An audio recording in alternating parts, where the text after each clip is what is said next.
Hey, beautiful people, welcome back to our YouTube channel and thank you so much for joining today. If this is your first time here, please do not forget to subscribe to our YouTube channel and support the movement. So, today's video, we are going to talk about how much do I need to study abroad? Yes, I receive these questions like every day. A lot of people always ask me, Milton, how much do I need to study abroad as an international student? Guys, look, there is something here you need to understand.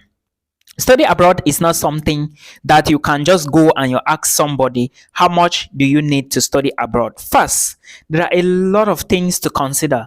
I want to first of all start by asking you, which country have you decided to immigrate to? Let's assume now that maybe you want to migrate to a particular country, but you still do not know the country you are. If you do not tell the person the country you want to migrate to, the person may not know the best answer to give to you. Secondly, how much is your budget? How much do you have?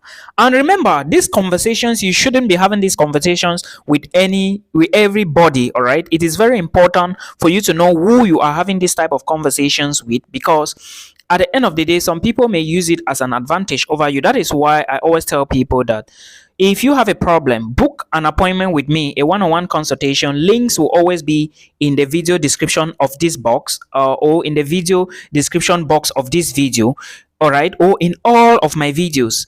That way I will call you and we talk one-on-one on call, because if I want to like maybe be asking you questions, texting forth and back, I will not be able to be maybe present or maybe have the time. So now, when you are asking these questions, how much do I need to study abroad? First, the country in which you want to study in. Let me go country by country so that you understand something.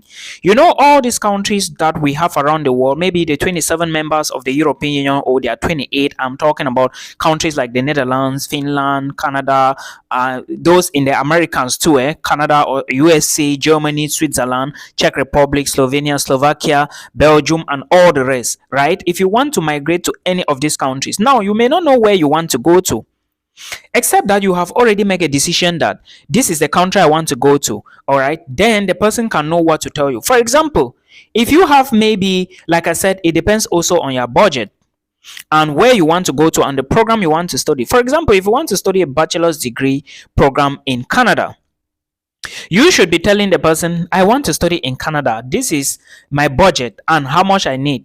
First, if your budget is 2 million CFA France, you cannot be saying that you want to move to Canada and study as an international student. No, it's not going to be possible. Let me see what is happening. You cannot use 2 million CFA France and you study in Canada. It's not possible, right?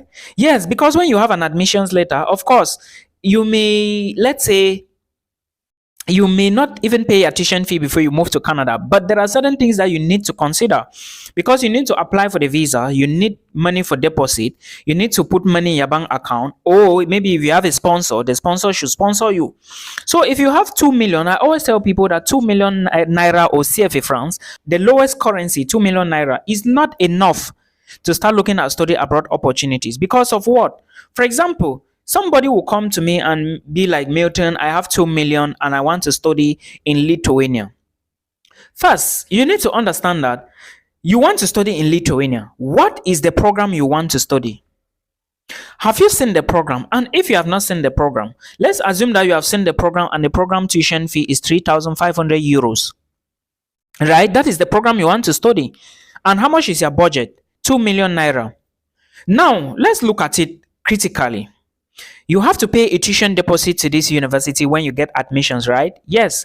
And the tuition deposit for Lithuanian universities, they always ask for the entire tuition fee. It's not like they are going to say that pay us 1,000 euros like schools in Poland. Poland will ask for maybe €1,000, maybe 1,500 euros, or maybe $1,000 or $1,500, right? Excellent. Poland will ask for that. But schools in other countries like Lithuania and some schools in Canada will even ask you for all your money. A school like Seneca College in Canada will ask you for $7,000 as deposit. Schools in Lithuania like the University of Vilnius, they will ask you for one academic year tuition fee. So assuming that your academic year tuition fee is 3,500 euros, and now the money you have is 2 million. Already you are giving 1 million plus to the school. How much do you have left? You still have maybe, let's assume that you have maybe now like 1 million left. Now, How much is your flight to pay from your home country to Lithuania? Remember, you just made tuition deposit. You have not applied for the visa yet. You still need documentation for visa. Maybe you need money to do police clearance. Maybe you need money to do maybe further legalization. Maybe you need money for insurance. And the money you are looking at is still within the remaining 1 million that you have for Lithuania. How are you going to do it? So you see, it is going to be small.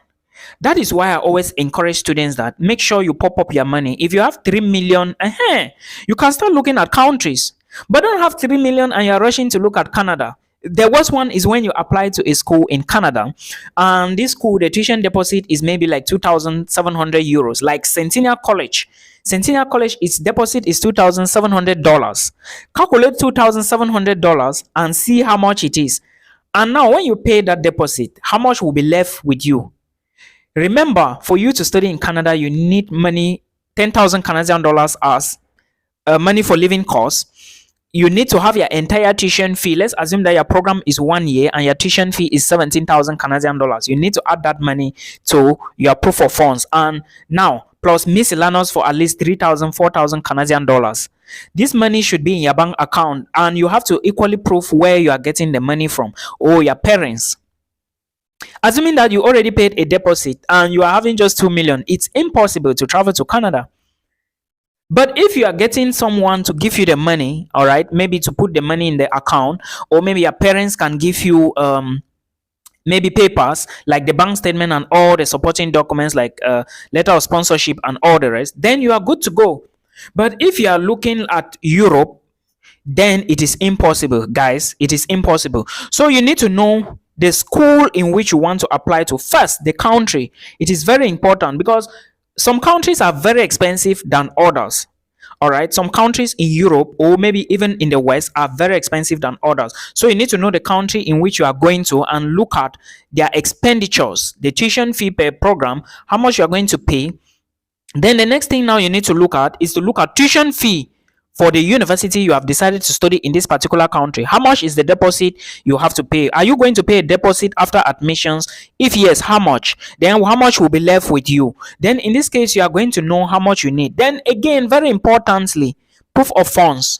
How much is your proof of funds to study in this country? For example, let me quote another example for you.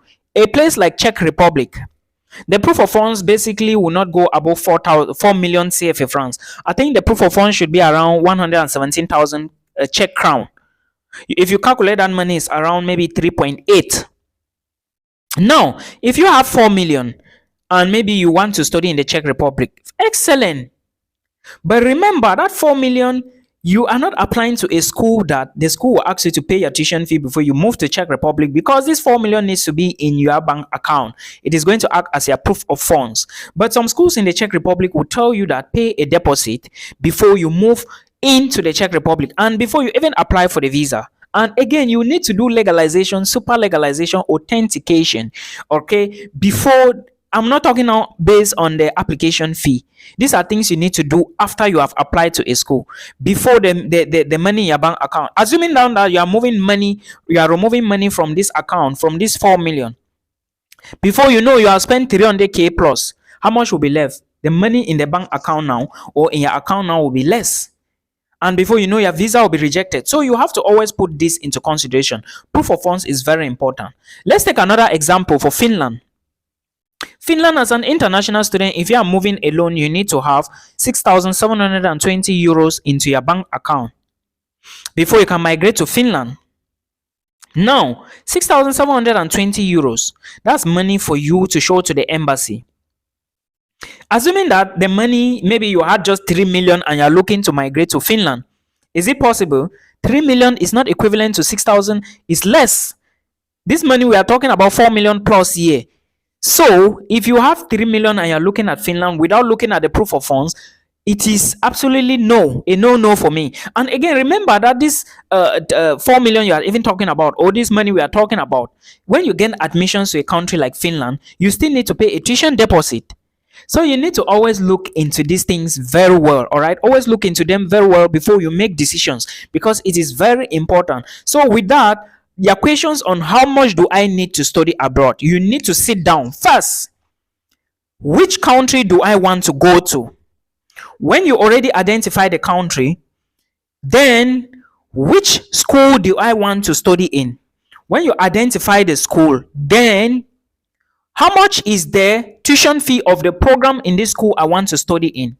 After you identify all of this, then how much is the proof of funds? Am I supposed to pay a tuition deposit before I apply for visa? And how much is the entire proof of funds of this particular program I have selected? Then, after that, you finish with everything. If any other document is not ready, then that is when you have to now go and get your bank statement and you apply for visa until you know all of this. But if you do not know all of this, you do not know where to go. Let's assume that maybe you have 3 million, 3.5, 2 million, and you're having a problem of choice. This is where my consultation comes in. You check the link in the video description box. You book a one-on-one consultation with me. As soon as you book it, I will know and I will get back to you. I will call you. We are going to talk and we decide on which place you want to go. For those who have doubts with their visa application to Canada, reach out to me with a consultation. I do not have time to sit and start texting. That's the reason I have said that. When you book the consultation, I'm going to fix my time. Then I will ring you on phone. We talk on phone rather than wasting a lot of time texting. You understand? So these are the various things you need to know. Germany is blocked account. You need to know this. And how much is the blocked account? 11,000 plus euros. That's close to like 6.5 million. Right? Norway is also blocked account. Switzerland, you need to put the money in their banks. So until you know all of this, you are going to make a proper plan. Remember, I have said many times that studying abroad is plan. If you do not plan well, you cannot do anything. So you have to put this into consideration. It is very, very important, guys. I hope this video will help you till we meet again in another one. Peace.